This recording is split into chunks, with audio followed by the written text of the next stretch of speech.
Ayer vimos toda la parte de retención placentaria, ¿sí? ¿Me escuchan? Sí, profe. Bien.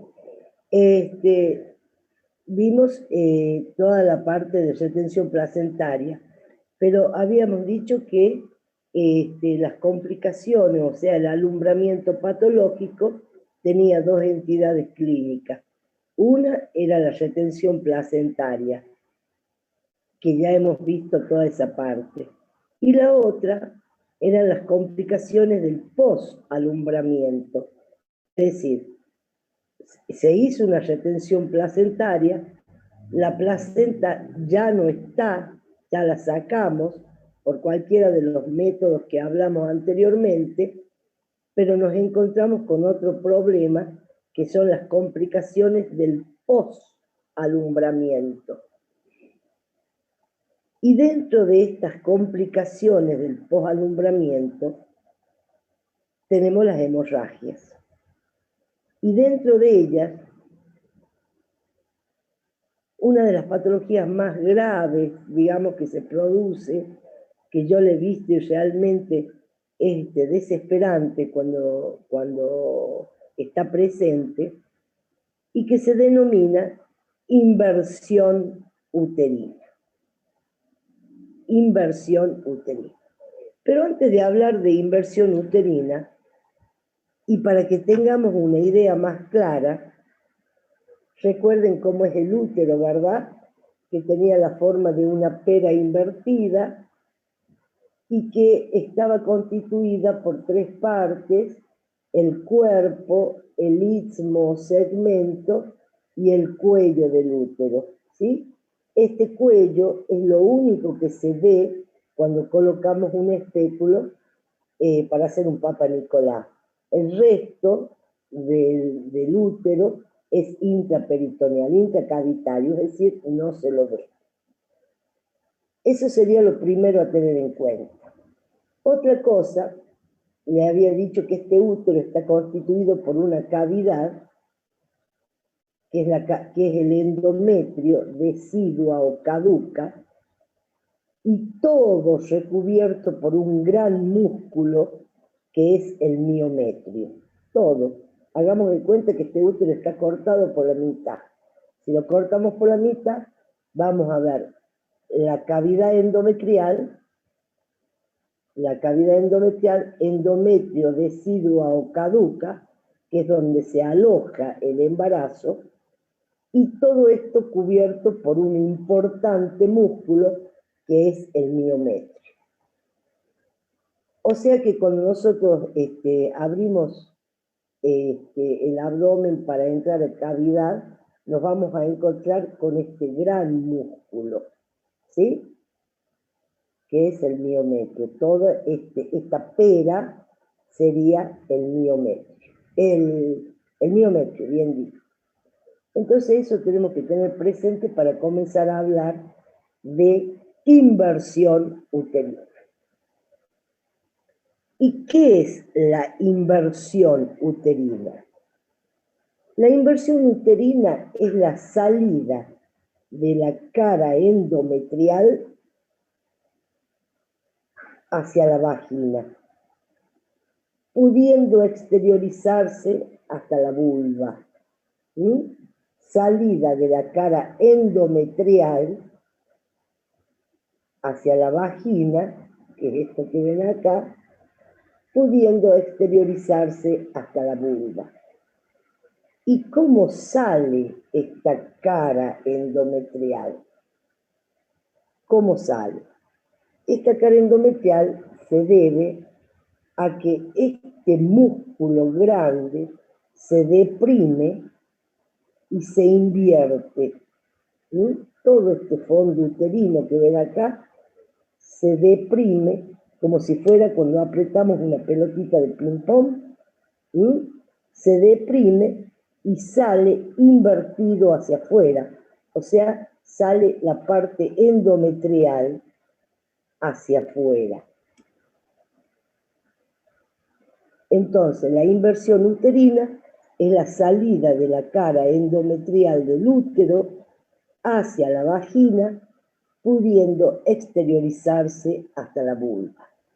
O sea, es como una presión que se realiza, y ya vamos a ver por qué, en el fondo del útero, que hace que este fondo se deprima, se invierta y sale el útero hacia afuera, pero por su cara endometrial, o sea, sale totalmente invertido. ¿Más o menos lo comprenden? Sí, profe. Bien. ¿Y por qué se puede producir esta inversión uterina? ¿Por qué? ¿Qué es lo que hace que este fondo se deprima de tal forma que lo invierta al útero y lo saque hacia afuera? Bueno, esto puede deberse, generalmente se asocia con conductas agresivas en el alumbramiento. ¿Y cuáles serían las conductas agresivas en el alumbramiento? A veces nosotros no seguimos los pasos y ni esperamos los pasos que debe ocurrir en un alumbramiento normal, y a través del cordón nosotros empezamos a tironear a la placenta. Y a veces esta placenta está tan pegada al fondo uterino que nosotros ejercemos una presión tan importante que al arrastrar la placenta deprimimos ese fondo y puede llegar a producirse esta inversión uterina. No seguimos los pasos, no estamos viendo las herramientas que yo les di que nos hacen ver cuando la placenta se está por desprender o se ha desprendido. Directamente queremos sacarla rápido y esta presión que ejercemos sobre el cordón hacemos que la placenta que está pegada al útero arrastre a este fondo uterino y lo invierta. O sea que nosotros queremos acelerar el alumbramiento. O también a veces queremos ejercer, hacemos movimientos de expresión en el fondo uterino para irritarlo, y de esa manera el útero comience a producir contracciones. A veces hacemos una presión tan importante en el fondo que ese útero que no ha eliminado la placenta porque no tiene contracciones, es decir, está tan blandito, que nosotros mismos hacemos presión en ese fondo y logramos la inversión uterina. Y también a veces cuando realizamos en forma brusca el alumbramiento manual, en donde nos apresuramos, no desprendemos toda la placenta del fondo uterino y queremos extraerla rápidamente, y con ese esfuerzo nos traemos también el fondo del útero. Eso serían una de las causas más importantes en donde se produce una inversión uterina. Vuelvo a repetir, recuerden que es un útero que está sin contracciones, está blando, está pastoso. Entonces cualquier presión que se ejerza sobre el fondo uterino va a hacer que estas caras se inviertan, y junto con la placenta nos traemos el útero también. Imagínense ustedes lo que significa que este útero se invierta, porque con él se lleva puesto todos los vasos, todos digamos, sí, fibras nerviosas, todo lo que hace al útero, a la anatomía del útero en sí, al invertirse, se lleva puesto con ello y va desde dolor intenso hasta un shock hipovolémico. Pero como toda patología, la inversión uterina se clasifica en 4 grados. El grado 1, en donde solo se deprime el fondo del útero, pero esta depresión no llega a alcanzar el orificio cervical interno. Ese sería el grado 1, ¿sí?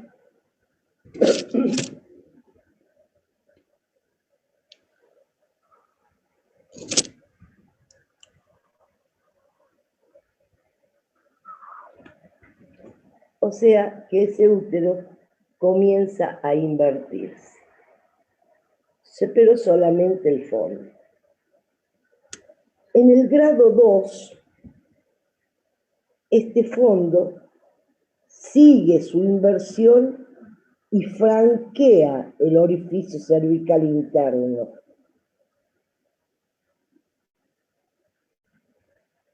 Pero permanece en la vagina.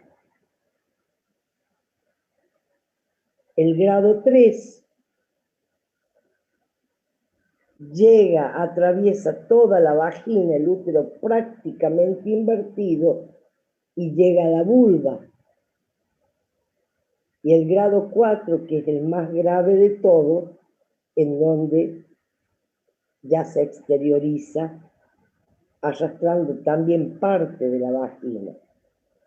O sea que es tremendo esta patología. Es tremendo porque ya les voy a explicar cuáles son los síntomas y cuáles son las herramientas también que tenemos nosotros para pensar que se está produciendo una inversión uterina cuando el útero está en grado 1 o 2. ¿Y cuál sería el cuadro clínico? Existe una hemorragia importante en el 90% de los casos, en donde la pérdida de sangre oscila entre 800 y 1800 mililitros. O sea que puede llevar fácilmente a la paciente a un shock hipovolémico. Pero lo que a nosotros nos hace pensar que estamos en presencia de una inversión uterina es un dolor violento que tiene la paciente. La paciente de golpe, un grito aterrador, un dolor violento y repentino debido a la atracción ejercida sobre las fibras nerviosas y transmitida a través de los ligamentos uterinos. Ese es uno de los síntomas más importantes que nos hace pensar que la paciente está haciendo una inversión uterina. Dolor violento y repentino debido a la tracción ejercida sobre las fibras nerviosas y transmitida a través de los ligamentos uterinos. Profe, Sí, ¿en qué porcentaje de los casos dijo que la paciente presentaba hemorragias? en el 90% de los casos. Bien, gracias. Bueno, esa sería la primera herramienta, ¿cierto? Para saber que se está produciendo una inversión uterina. El diagnóstico, si es grado 3 o 4, nosotros lo vemos. Nosotros lo vemos. Porque está el útero prácticamente en la vagina o en la vulva. Y nosotros vemos esa cara endometrial del útero, que es una cara rugosa también. El endometrio es como todo rugoso. En cambio, el músculo es liso, rojo, importante. Este es realmente. Yo me acuerdo que una vez, como anécdota les digo, ¿no? Yo era jefa de residente y estaban dos residentes haciendo un parto, hacen el parto y bueno, yo me voy en ese momento y a los 10 minutos me llama el residente y me dice, doctora, mire, parece como que están haciendo un extraterrestre. ¿Cómo? ¿Qué? ¿Cómo? Es muy temprano para que estén tomando. ¿Cómo están haciendo los extraterrestres? Sí, sí, venga, venga, por favor, venga. Sí, efectivamente, cuando voy, lo que ya me di cuenta y actué rápidamente, ¿no? Porque la paciente entra en shock hipovolémico y a veces no es. ¿Y qué veían ellos? Más o menos esquemáticamente. Salía en el útero como si fuese una torta, hacía algo así. Era muy práctico. Yo dije, a partir de eso que me dijo este alumno, voy a dar las clases cuando hable de inversión uterina. Se veía algo así, ¿sí? Como una torta con dos ojos acá y como una boca, así. Y todo rugoso. Estos ojos, estos orificios, son los orificios de salida de las trompas. El útero estaba invertido y esta boca era la última parte de la inversión del útero. Y de ahí todo rugoso. Eso estaba prácticamente afuera, en la vulva. Por eso ese endometrio, que es casualmente que está constituido así porque es un colchón en donde se va a adherir el producto de la concepción, tiene esa forma. No es la forma del músculo, que es lisa, roja, brillante.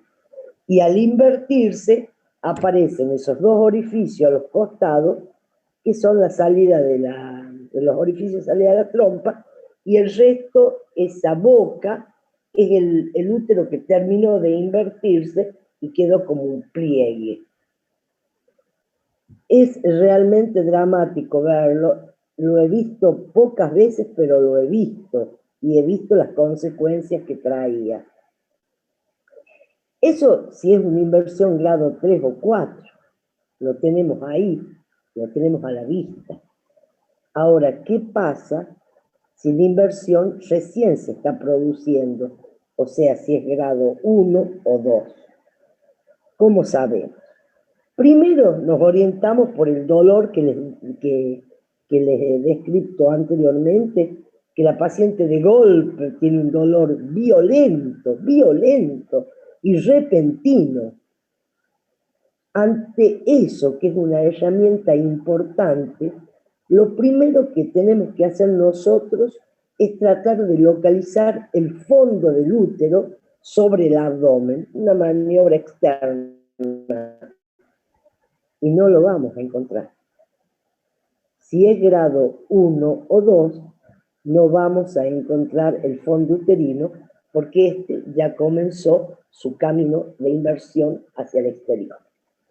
En cambio, si es grado 3 o 4, ya lo vemos, ya está el diagnóstico hecho a nuestra vista. ¿Y cuál es? ¿Y qué hacemos? ¿Cómo manejamos esto? Es todo rápido. El shock hipovolémico, el dolor violento y todo eso que trae aparejado. No podemos estar pensando en ver si la podemos llevar aquí. No. Lo primero que tenemos que tratar de hacer es una reinversión manual de la placenta. Reinversión manual de la placenta. ¿Y cómo hacemos? Con la mano en esta posición, la apoyamos hacia la cara endometrial que está a la vista y con gran fuerza tratamos de reinvertir ese útero, es decir, devolverlo a su posición normal, que sería algo así. A ver, acá. ¿Lo ven? Sí, profe. Eso sería es lo primero que se hace, es una reinversión manual. ¿Qué pasa? Que para esto se tiene que ir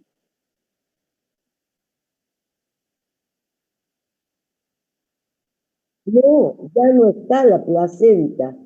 Estas son las complicaciones del post-alumbramiento. Esto es el útero que se reinvirtió. La placenta ya no está adentro. ¿Me entiendes? Por eso empecé diciendo que la patología el alumbramiento patológico tiene dos entidades clínicas. Una con placenta, que es la retención placentaria, y otra cuando la placenta ya salió y que es la inversión uterina. La placenta ya salió, pero el útero quedó sin contracciones, blando, flácido, y es por eso que se produce esta patología. Acá ya no existe placenta. ¿Estamos? Bien.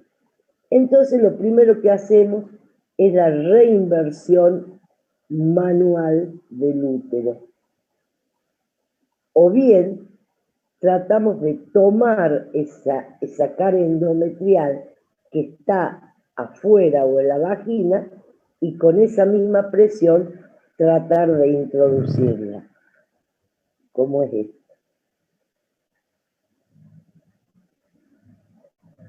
Pero la forma más común es esta. El problema con esto es que se necesita una fuerza importante y sostenida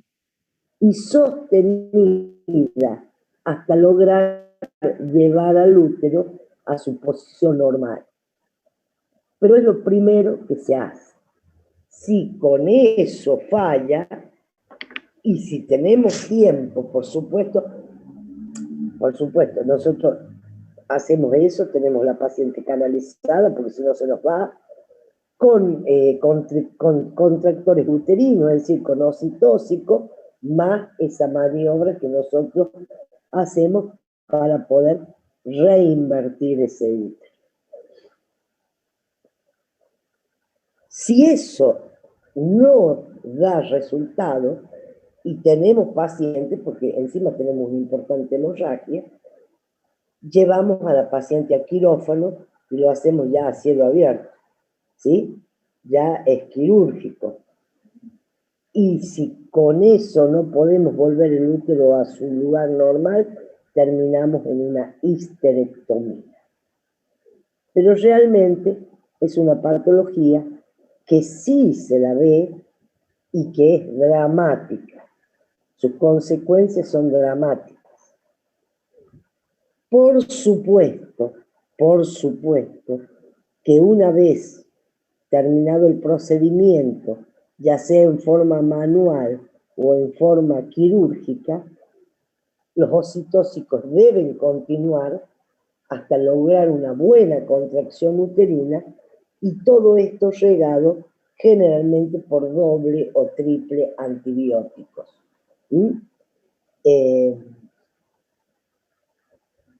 Generalmente usamos, después vamos a ir a la parte de antibióticos, pero usamos, por ejemplo, doble esquema, como una cefalosporina más metronidazol, u otros antibióticos que cubran tanto aerobios como anaerobios. Ya vamos a ir al tema de antibiótico-terapia.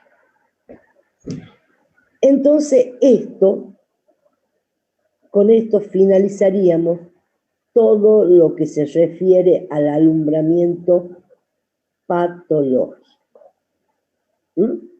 Dos entidades clínicas, una representada por la retención placentaria. En esa retención placentaria hemos visto las distocias dinámicas, las distocias anatómicas y la retención de restos ovulares, que es cuando quedan restos de cotiledones en el útero y con un solo legrado nosotros solucionamos el problema. Y la otra entidad clínica es la que acabamos de ver, complicaciones del post-alumbramiento, de las cuales la más importante es la inversión uterina. Una vez que terminemos toda esta parte, vamos a pasar diapositiva en donde vamos a ir viendo ya gráficamente lo que se ha explicado.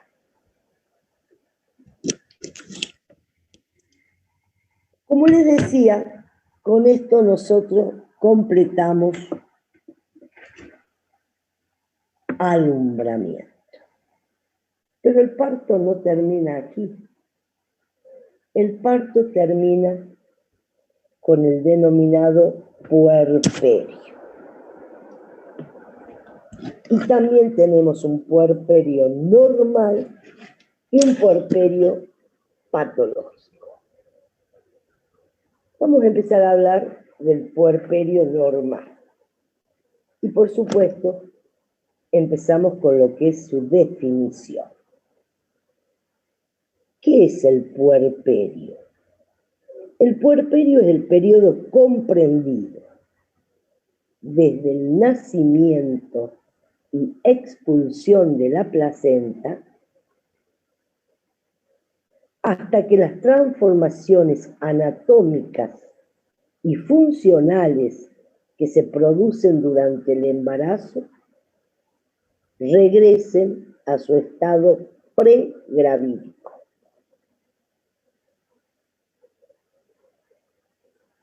Vuelvo a repetir.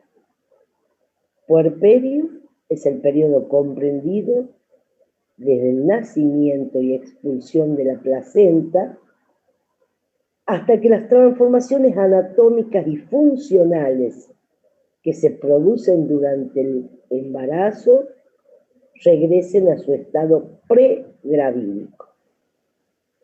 Su duración es entre 45 y 60 días y se divide en las siguientes etapas.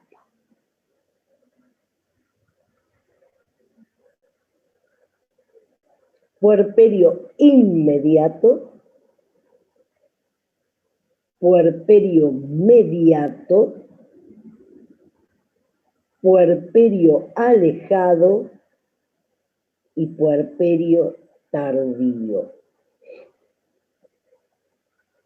Vamos a empezar a hablar del puerperio inmediato. El puerperio inmediato comprende las primeras 24 horas posparto. Y se ponen en juego los mecanismos hemostáticos uterinos. ¿Qué quiero decir en que se ponen en juego los mecanismos hemostáticos uterinos?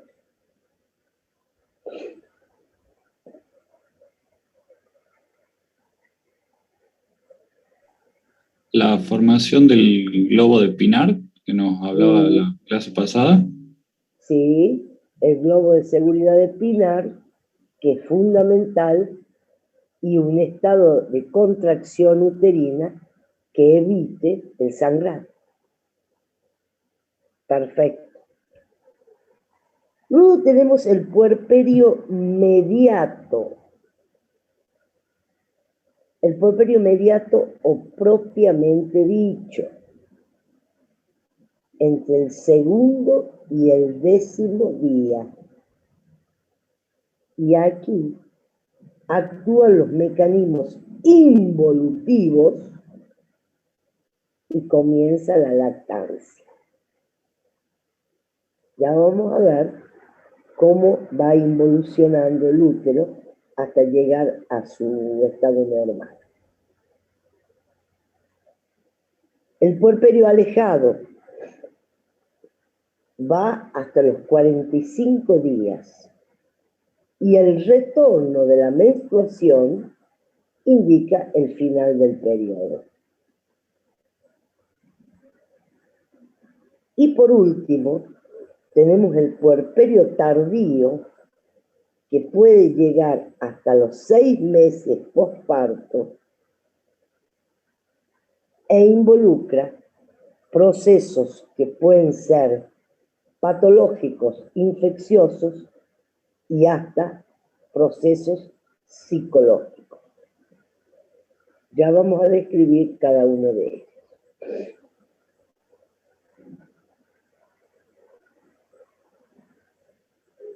Siempre los periodos tienen que seguir este esquema para considerarse normal.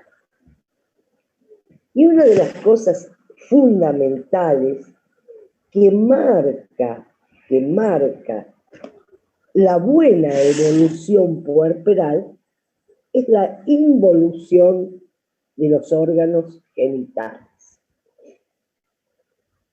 Y a nivel uterino, la involución la medimos a través del fondo uterino y se lo palpa a través de la pared abdominal. Es decir, que para palparlo debemos tener un útero bien contraído, de bordes bien definidos.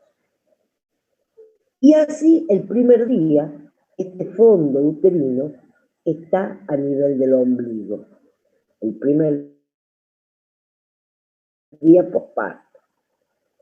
Luego, involuciona 2 centímetros por día.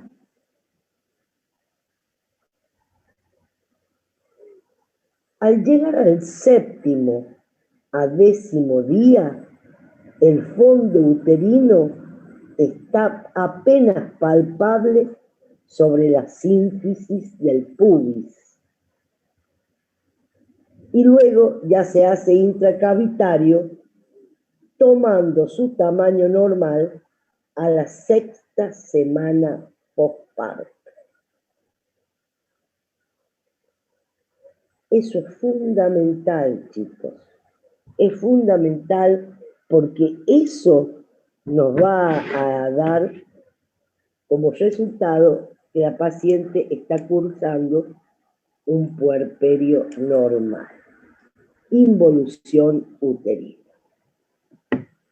Si eso no ocurre, si el útero está más alto, si ese fondo uterino está más alto de lo que debe estar de acuerdo a los días de puerperio, ya hablamos de una subinvolución uterina y ya estamos pensando en algún proceso patológico. ¿Y qué otra cosa es fundamental saber para evaluar un puerperio normal? Algo que se denomina loquios.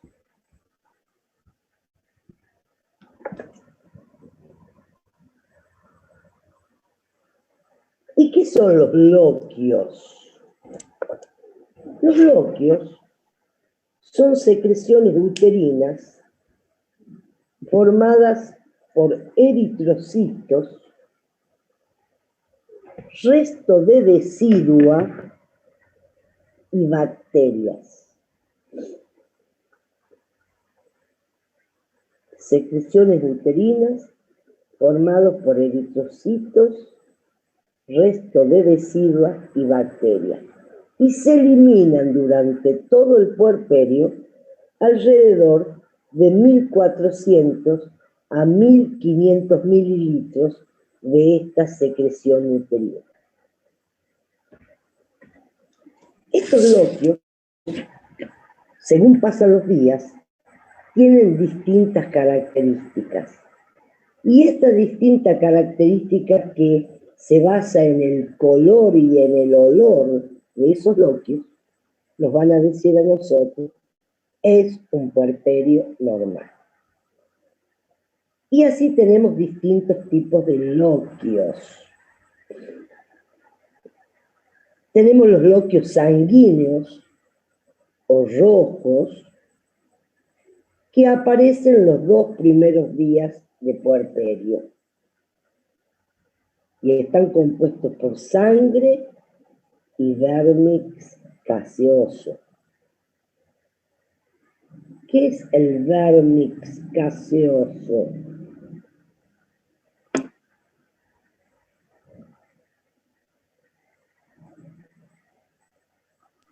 Creo que eran las células que se desprenden del feto. Sí, señorita, excelente. Es la descamación celular. Luego tenemos los loquios serosanguíneos, o rosados,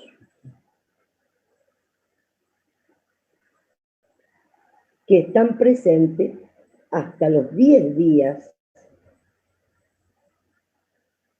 de puerperio. Son de color rosa y están compuestos por glóbulos blancos y gérmenes. Y por último, tenemos los loquios cerosos o blancos que aparecen después de los 10 días de puerperio y que se mantienen aproximadamente hasta los 22 a 30 días de esa etapa. Aparte del color, tenemos el olor. En el primer caso, los loquios sanguíneos tienen olor a sangre. Los loquios cerosos, siempre decimos, tienen un olor especial, tienen un olor rancio, a rancio. Y los loquios cerosos tienen olor a humedad vaginal. Por eso nosotros no tan solo a la puérpera controlamos sus signos vitales, sino controlamos los dos pilares que, si siguen esta evolución, nos van a llevar al diagnóstico de puerperio normal, que son la involución uterina y estos loquios con su color y olor respectivo. Cualquier alteración de estos dos pilares nos mandan de cabeza a un puerperio patológico.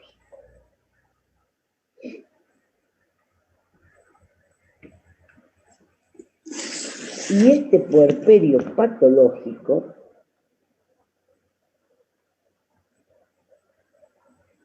es prácticamente sinónimo de infección puerperal, una de las grandes y graves patologías en la obstetricia. Y esta infección puerperal es la complicación más común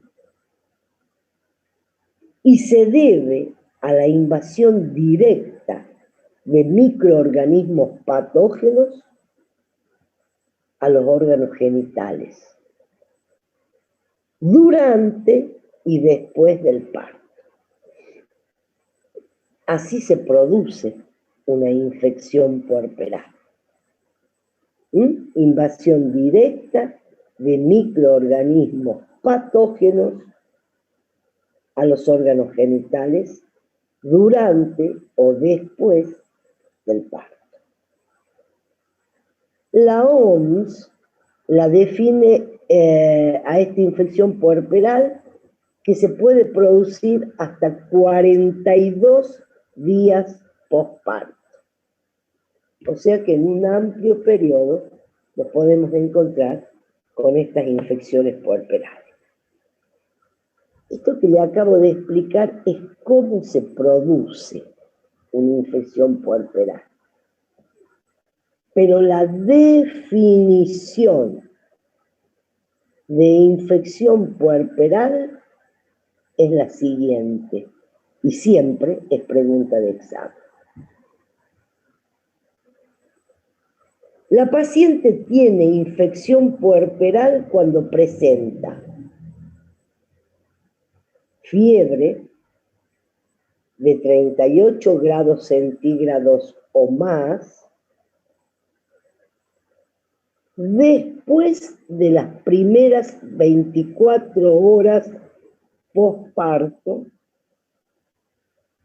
y si esta persiste al menos 2 días en el curso de la semana. Vuelvo a repetir.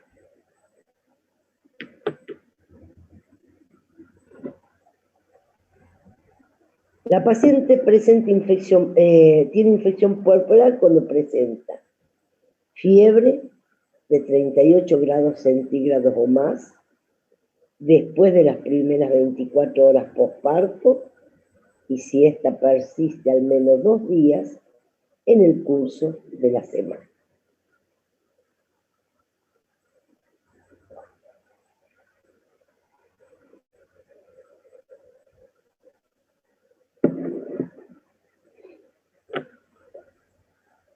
Hay algo que quiero que lo tengan presente porque es fundamental. En esta definición dice que todos estos síntomas aparecen 24 horas posparto.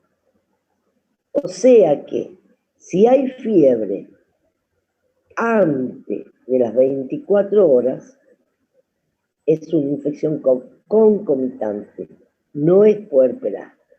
La infección puerperal aparece después de las primeras 24 horas posparto. ¿Y por qué es tan grave y tan complicada esta infección puerperal? Por su etiología, porque es polimicrobiana. Es decir, que está constituida por gérmenes aerobios, anaerobios y otros tipos de gérmenes.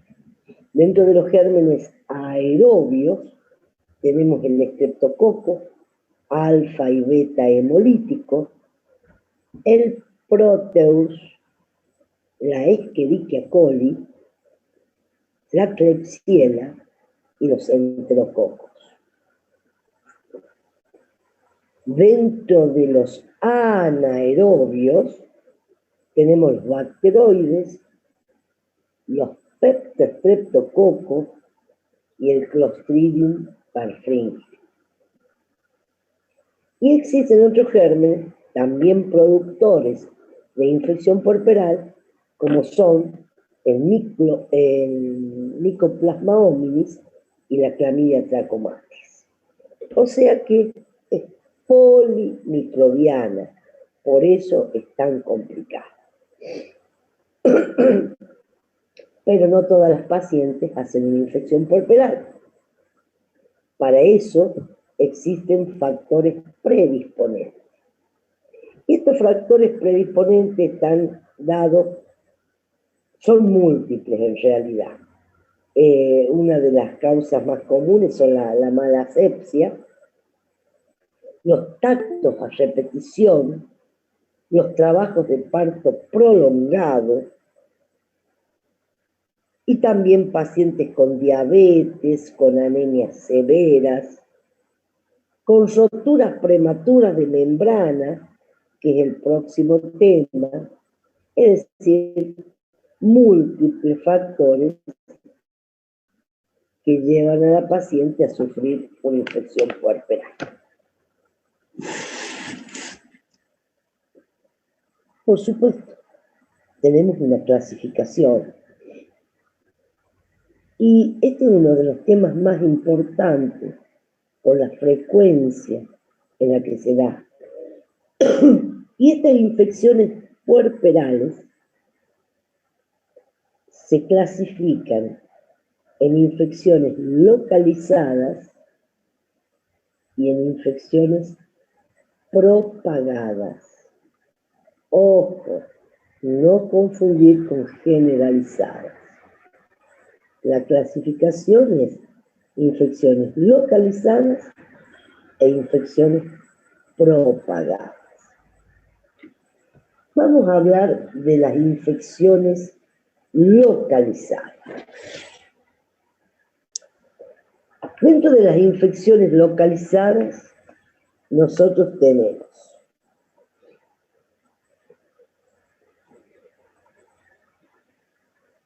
las vulvitis, las vaginitis y la cervicitis.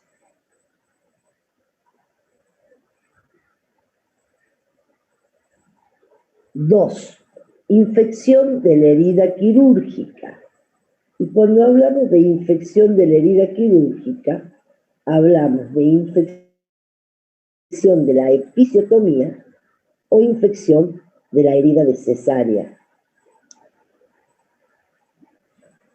Luego tenemos la endometritis y por último las mastitis.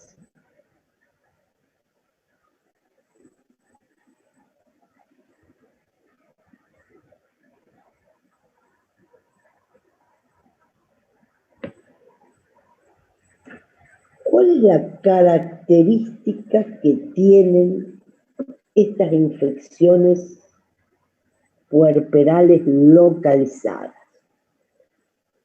Y escuchen bien, aparecen recién entre el tercero y quinto día de puerperio.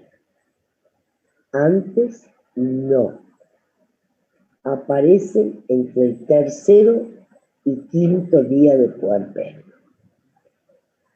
Y bueno, como les decía recién, lo primero en la clasificación estaría dado por las vulvitis, vaginitis y cervicitis,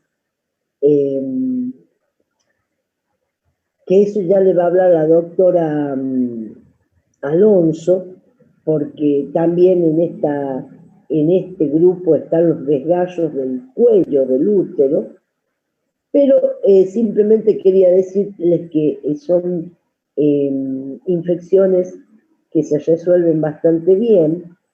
En el caso de las vulvitis, existen placas pseudomembranosas grisáceas que con solo removerla hay una buena reparación de la zona. Pero toda esta primera parte, vulvitis, vaginitis y cervicitis, lo van a ver con la doctora Alonso. Así que nosotros vamos a ver lo que sigue, que sería infección de la herida quirúrgica. Esta infección de la herida quirúrgica está representada, como les dije anteriormente, infección de la episiotomía o infección de la herida de cesárea. Y no todas hacen infección de esta herida. Tiene que haber factores de riesgo, como son la obesidad, la diabetes, la hospitalización prolongada, las anemias severas, los trabajos de parto prolongado. Todo esto hace que entre el tercer y quinto día de puerperio aparezca la infección de la herida. Que esta infección de la herida se manifiesta por una tétrada. ¿Se acuerdan la tétrada de las infecciones? Sí, La doctora. dolor, rubor, tumoración. Dolor, tumor, rubor, calor y dolor. Exactamente. Es clásico, ustedes lo han visto en cualquier herida. Tumor, rubor, calor y dolor. O sea que se manifiesta como un eritema, engrosamiento de los bordes de la herida, supuraciones o hematomas con un aumento de la temperatura local y dolor. Es un fácil diagnóstico, ¿cierto? Pero esto aparece entre el tercero y quinto día de puerperio. En caso de la episiotomía, la infección generalmente está localizada en piel y en el celular subcutáneo. En caso de la herida de la cesárea, ya vamos a ver que esa infección puede penetrar para hacer una fascitis necrotizante, que es ya una patología grave y que generalmente es producido por gérmenes anaerobios. ¿Cuáles son los gérmenes más frecuentes que puedan provocar esta patología? Y tenemos el Streptococcus epidermidis, tenemos el aureus, la Escherichia coli, el Proteus minavalis. Todo esto son gérmenes que van a producir las infecciones de Beri. Y el tratamiento, por supuesto, aparte del toilet que se realiza la misma, cobertura antibiótica, ¿cierto? A grandes rasgos, ampicilina, genta, cefalosporina, metronidazol. Este último, sobre todo lo usamos cuando hay una fascitis necrotizante acompañada con una penicilina G-sódica y otros tratamientos, muchos tratamientos más, más nuevos, que lo vamos a ver en la partecita de antibiótico-terapia cuando terminemos esta parte, este capítulo.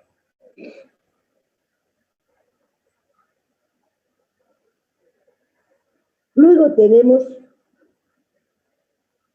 la endometritis, pero en realidad la endometritis la voy a dejar para el último, porque es lo que da la gravedad para continuar hablando de infecciones propagadas.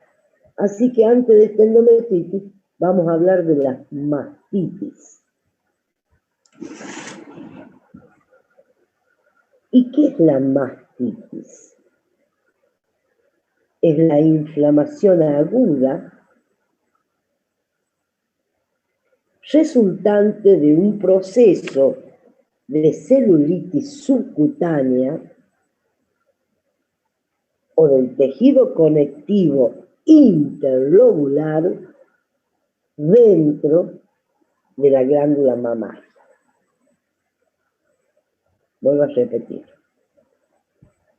Inflamación aguda, resultante de un proceso de celulitis subcutánea o del tejido conectivo interlobular dentro de la glándula mamaria. ¿Cuándo aparecen las mastitis? Como toda infección puerperal localizada entre el tercero y quinto día del puerperio. ¿Y cómo se produce esta mastitis? En general, los gérmenes son transportados por la mano de la paciente hacia la grieta del pezón, que generalmente se produce por el amamantamiento, y a través de los linfáticos llegan al tejido intersticial. Por supuesto, los gérmenes, ¿cuáles son los más frecuentes? El Staphylococcus aureus, el Epidermidis, el Streptococcus viridans. Y estas mastitis, de acuerdo al grado de complejidad, se van a clasificar en flemón subareolar, que es el más común, que está sobre la areola. La mastitis intersticial, en donde ya está afectado el tejido conjuntivo interglandular.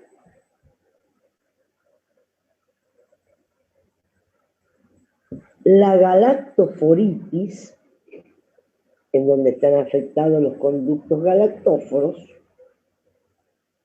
Y por último, las mastitis parenquimatosas,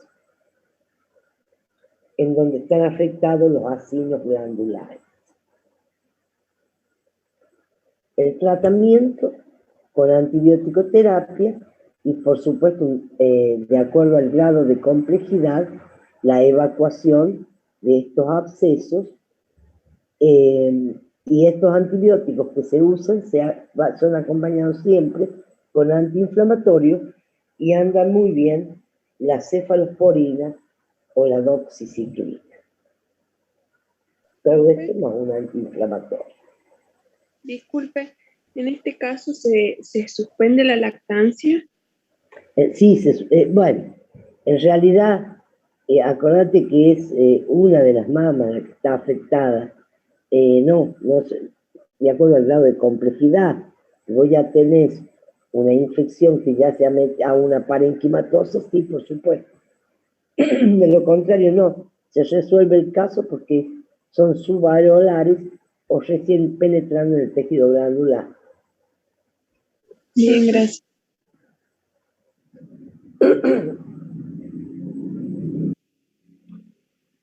Dicho esto, sí vamos a ver la famosa endometritis.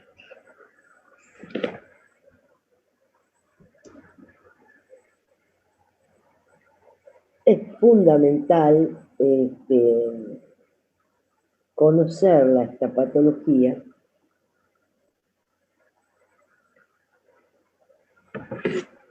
y antes de hablar de esta patología vamos a hacer un pequeño esquema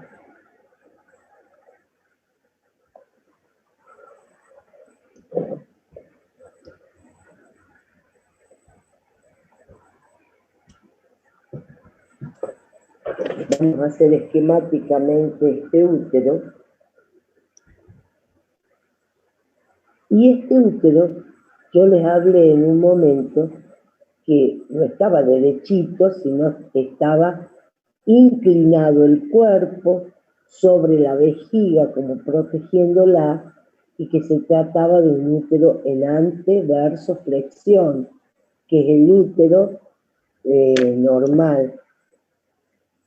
Pero esquemáticamente este útero está sostenido en esa posición por varios factores.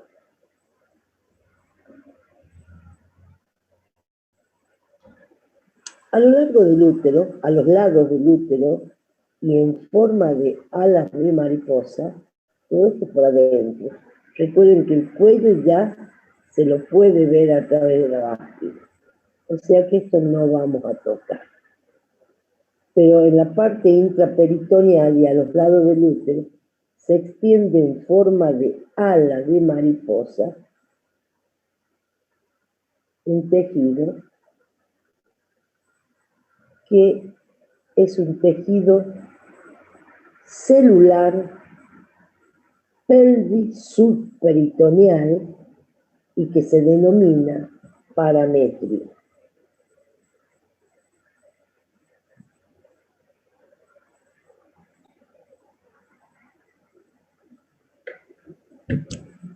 ¿Sí?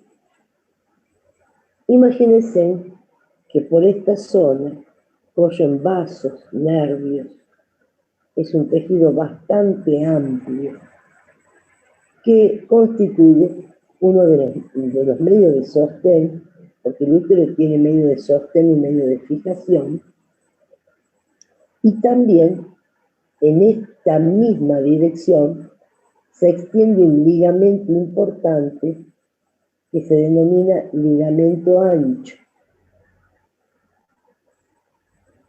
Y existe también en esta zona otro ligamento que es más chico y que forma parte de los medios de sostén, que va desde el útero hacia la trompa, que es el ligamento redondo. Por ahora quiero que sepan estas tres cosas. Los parametrios, tejido celular pelvis subperitoneal, que se extiende como alas de mariposa a los lados del útero. Después lo vamos a describir bien. El ligamento ancho, que tiene la misma disposición que el ligamento redondo del útero. Dicho esto, vamos a empezar a hablar de la última patología de las infecciones localizadas y que se denomina endometritis. ¿Y qué es la endometritis? Pregunta de examen.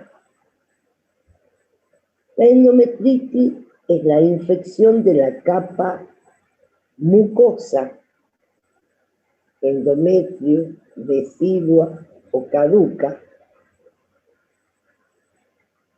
que puede extenderse al miometrio, y entonces hablamos, puede extenderse al miometrio, y entonces hablamos de endomiometritis, o trasladarse a los parametrios, y en ese caso hablamos de parametritis. Entonces vuelvo a repetir.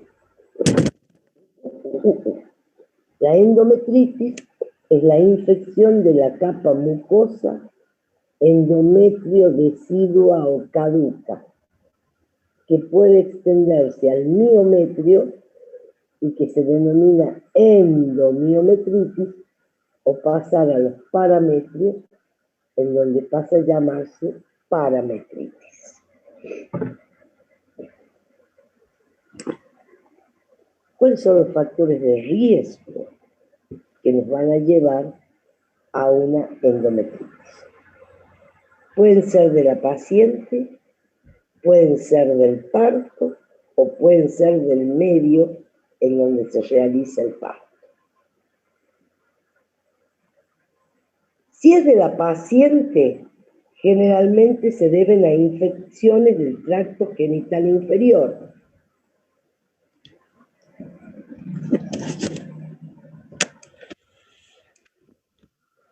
También puede ser que la paciente curse anemias importantes, anemias severas, obesidad, diabetes, infección por VIH.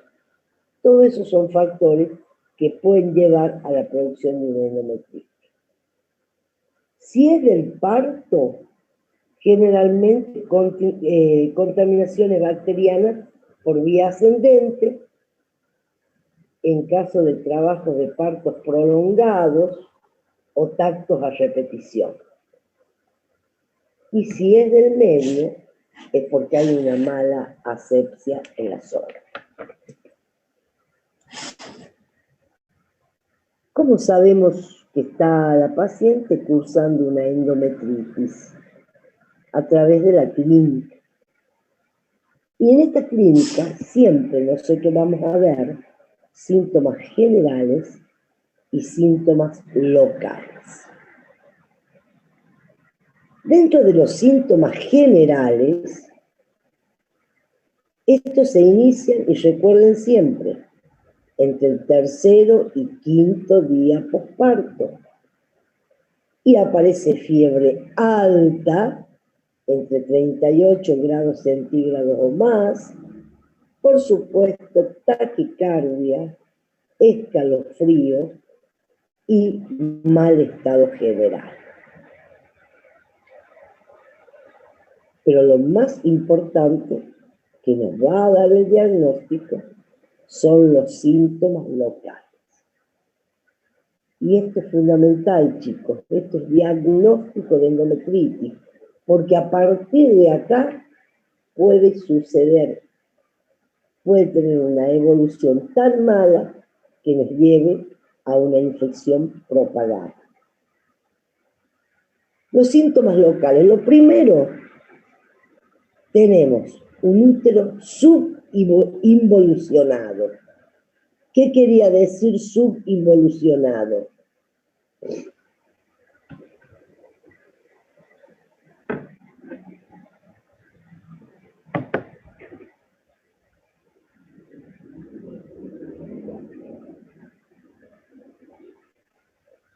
¿Qué era la subinvolución uterina?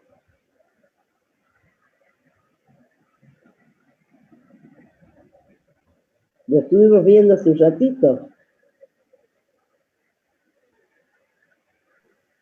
Era cuando el útero, profe, no descendía de acuerdo a lo normal. Claro, de Esos acuerdo 2 centímetros por día. Claro. El útero está por encima de lo que le corresponde al tiempo de puerperio. Eso es la involución uterina. Y eso es uno de los síntomas principales que tenemos en una endometritis.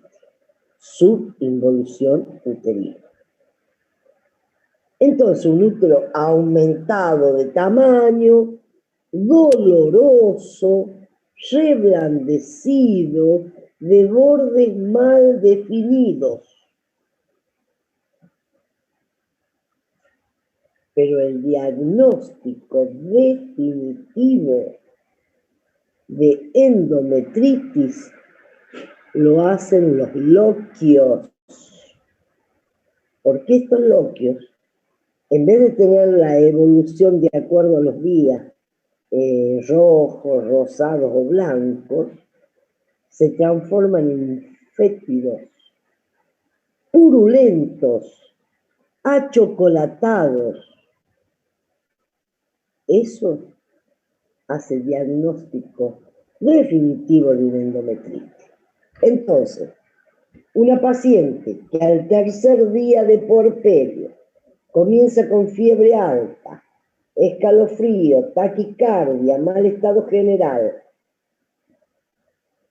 y a eso se le suman síntomas definitivos como subinvolución uterina y loquios malolientes, estamos en condiciones de diagnosticar una endometritis.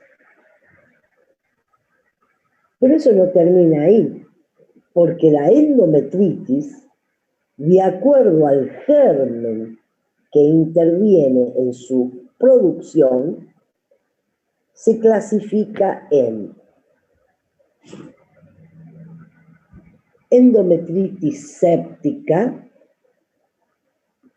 que es producida por el estrepto o estafilococo, endometritis pútrida, que es generalmente producida por el Clostridium perfringe, por colibacilos o anaerobios, que es muy grave. ¿Ustedes han cursado gineco ya? No, profe, es la siguiente. Ah, bien, bueno. En ginecología, cuando vean aborto séptico, aborto provocado, aborto criminal, van a ver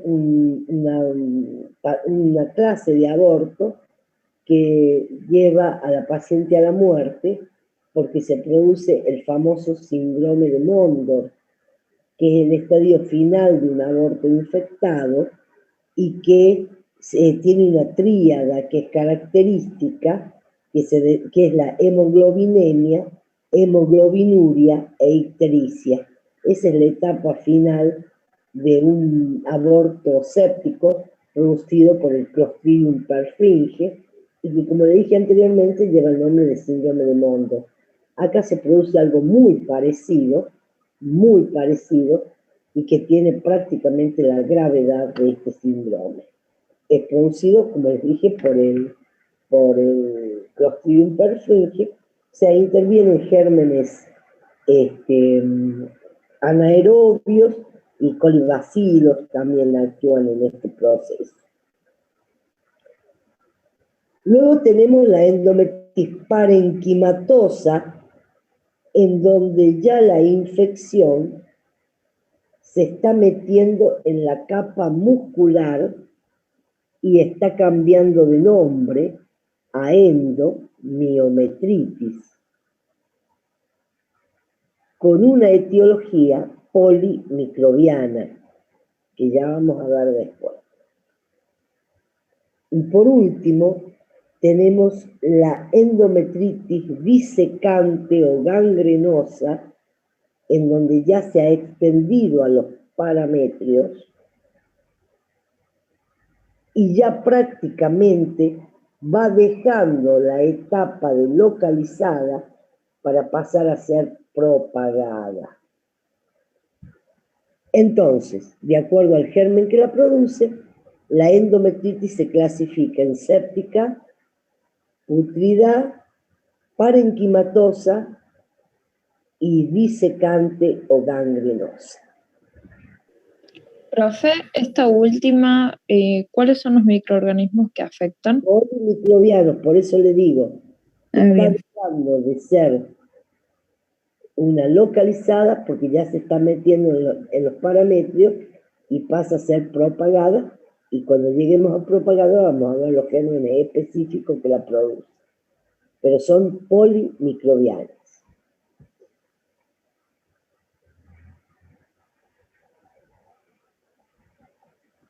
Bueno, diagnóstico, viene una paciente y le realizamos el diagnóstico de endometritis.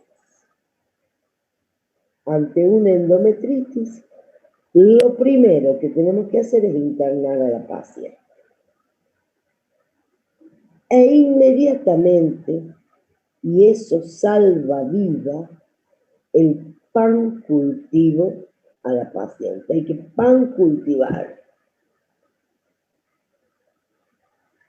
Como es un útero que está subinvolucionado, infectado, blando, nosotros tenemos que evitar de que ese útero deje salir el proceso infeccioso al exterior. Entonces, tenemos que tratar de contener ese proceso a través del uso de oxitóxicos, tratando de que el útero comience a contraerse. E inmediatamente un legrado terapéutico. Disculpe, profe, ¿puedes repetir lo último? Internación, cultivo y oxitóxicos. Todo esto seguro que va a ir acompañado de un legrado terapéutico para extraer todo la infección posible de la cavidad uterina para evitar que ésta vaya saltando etapas al músculo y a los parametrios. Y aparte de este legrado terapéutico y de estos oxitóxicos, vamos a usar antibiótico terapia. Y generalmente en la endometritis estamos usando varias combinaciones de antibióticos que andan bien, como la ampicilina sulbactam, o amoxiclavulánico, o clindagenta, o ceftriaxona clinda, o ceftriaxona metronidazol. Es de acuerdo a la característica de la endometritis.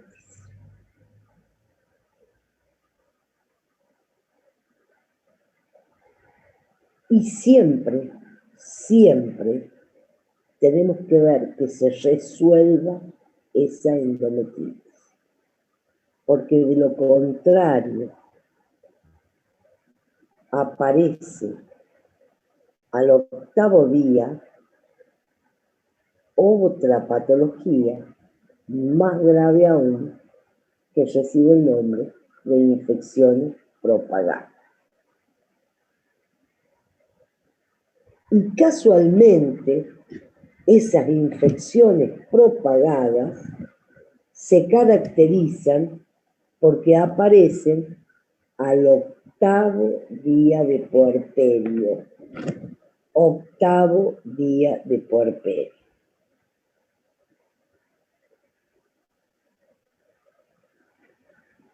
Y a veces, cuanto más grave es el proceso,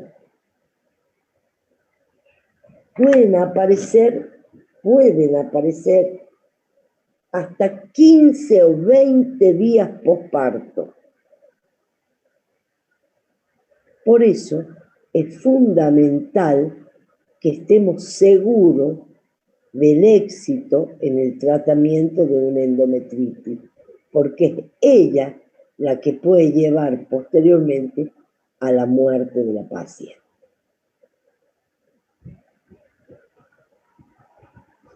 Cuando se nos ocurre, cuando no hemos logrado con éxito el tratamiento de cualquiera de estas patologías, ya sea una endometritis, endomiometritis o parametritis, aparecen las denominadas infecciones propagadas, que solo vamos a ver la clasificación y que mañana vamos a terminar con puerperio patológico.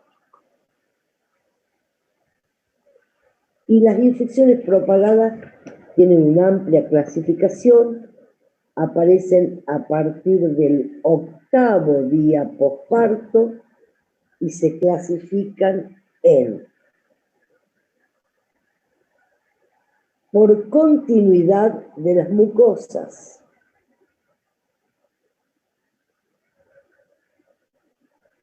dentro de ellas tenemos la salpingovaritis, la pelviperitonitis y las peritonitis.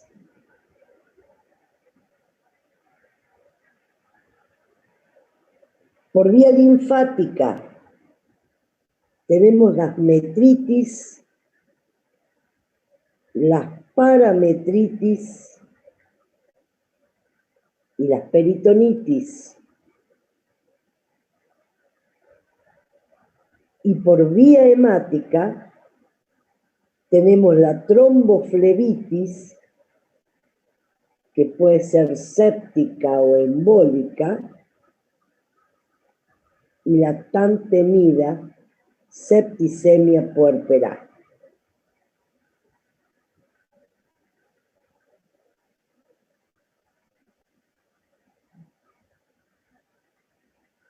Profe, ¿puedes repetir las últimas? Por vía hemática, Sí, por vía hemática tenemos la tromboflebitis, ¿la ven ahí? sí, profe, ahí se ve. Que puede ser séptica o embólica, y la tan temida, como le dije anteriormente, septicemia puerperal. Gracias, profe. Bueno, con esto terminamos por hoy y mañana completamos infecciones puerperales propagadas. Bueno, profe, gracias. Bueno, chicos, que tengan